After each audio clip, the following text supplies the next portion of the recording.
Hello प्यारे बच्चों, राष्ट्रीय इंटर कॉलेज फतेहपुर बालपुर गोंडा के ऑनलाइन क्लास में आपका स्वागत है। आज हम भौतिक विज्ञान विषय के अंतर्गत वैद्युत द्विध्रुव तथा वैद्युत द्विध्रुव के आघूर्ण के बारे में चर्चा करेंगे। तो सबसे पहले हम वैद्युत द्विध्रुव के बारे में पढ़ेंगे। वैद्युत द्विध्रुव एक सिस्टम है, एक निकाय है जिसमें परिमाण में बराबर किंतु विपरीत आवेश एक दूसरे से अल्प दूरी पर स्थित होते हैं। सिस्टम या निकाय किसे कहते हैं? कोई भी ऐसा समूह, जैसे हमारी बॉडी में तमाम अंग है, हाथ, कान, नाक, मुंह, तो इस प्रकार से ये एक निकाय है। जैसे कोई मशीन, तो उसमें तमाम पुर्जे होते हैं, तो उसे हम निकाय कहते हैं। ठीक इसी प्रकार से वैद्युत द्विध्रुव एक प्रकार का निकाय है जिसमें परिमाण में बराबर किंतु विपरीत आवेश एक दूसरे से अल्प दूरी पर स्थित होते हैं। यहाँ पर चित्र 1 में हमने दिखाया है, परिमाण में दो आवेश -q और +q। तो इस प्रकार से वैद्युत द्विध्रुव एक ऐसा सिस्टम या निकाय है जिसमें परिमाण में बराबर किंतु विपरीत आवेश एक दूसरे से अल्प दूरी पर स्थित होते हैं।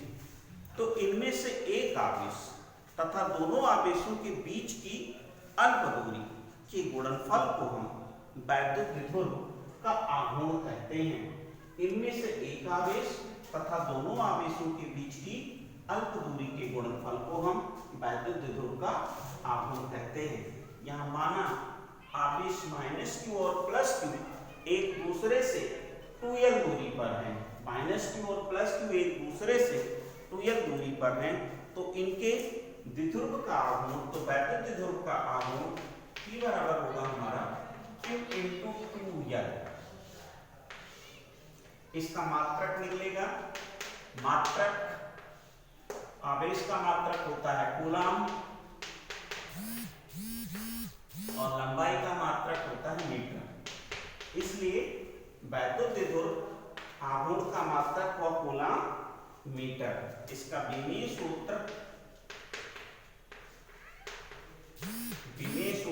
आवेश का विमीय सूत्र होता है AT और लंबाई का विमीय सूत्र हुआ L, तो विमीय सूत्र हो गया ATL। ये सदिश राशि है, सदिश राशि है। इसकी दिशा ऋण आवेश से धन आवेश की ओर होती है। ये कैसी राशि है? सदिश राशि है। इसकी दिशा कहाँ होती है? ऋण आवेश से धन आवेश की ओर होती है। इसकी दिशा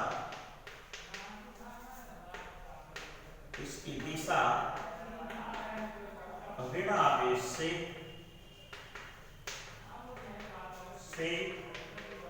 धन आवेश की ओर होती है।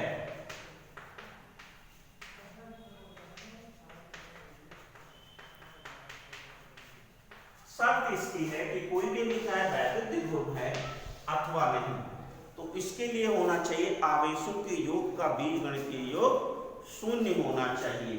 जैसे ये कोई क्वेश्चन ले लिया है कि सिद्ध कीजिए ये वैद्युत द्विध्रुव है अथवा नहीं। ये +2q और q, -q, इस प्रकार से ये 3 आवेश हैं, तो ये वैद्युत द्विध्रुव बनाते हैं अथवा नहीं, तो इनका बीजगणितीय योग अर्थात σq बराबर 0 होना चाहिए। इसका मतलब इन सबका योग +2q +q -q और ये नॉट इक्वल टू 0 आ रहा है। तो इस प्रकार से ये निकाय जो होगा वो वैद्युत द्विध्रुव नहीं है, वैद्युत द्विध्रुव नहीं होगा। अब इस फिगर में देखिए, इनका दोनों का योग करेंगे तो यहाँ पर इनका योग जो होगा 0 हो जाएगा। इस प्रकार से ये वैद्युत द्विध्रुव बनाएंगे।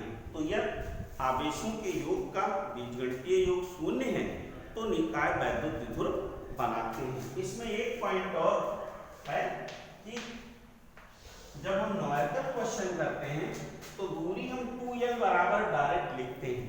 सपोज कीजिए कि इलेक्ट्रॉन और प्रोटॉन के बीच की दूरी 3 सेंटीमीटर है। ये एग्जांपल है, जैसे ये इलेक्ट्रॉन और यहाँ पर ये प्रोटॉन, इनके बीच की दूरी मान लीजिए तो निकाय का वैद्युत द्विध्रुव आघूर्ण ज्ञात करें। निकाय का वैद्युत द्विध्रुव आघूर्ण ज्ञात करें। अब हमें देखेंगे कि ये निकाय वैद्युत द्विध्रुव है अथवा नहीं। तो इलेक्ट्रॉन पर जितना भी आवेश होता है प्रोटॉन पर उतना ही धन आवेश होता है। तो स्पष्ट है ये वैद्युत द्विध्रुव बनाते हैं। इनके बीच की दूरी 3 सेंटीमीटर है। तो सबसे पहले Q बराबर लेंगे स्मॉल 1.6 × 10⁻⁻19 कूलम और 2L हम डायरेक्ट लिखेंगे ना कि L, ये नोट रखेंगे पॉइंट। 2L बराबर 3 सेंटीमीटर, 2L बराबर 3 सेंटीमीटर बराबर 3 × 10⁻⁻2 मीटर। तो इस प्रकार इसलिए P बराबर हमारा हो जाएगा Q × 2L बराबर 1.6 × 10⁻⁻19 × 3 × 10⁻⁻2 बराबर 16 3 हो गए 48 × 10⁻19 और 2 21 कूलम मीटर। तो इस प्रकार से हमने आज के वीडियो में वैद्युत द्विध्रुव आघूर्ण के बारे में चर्चा की। वैद्युत द्विध्रुव आघूर्ण और वैद्युत द्विध्रुव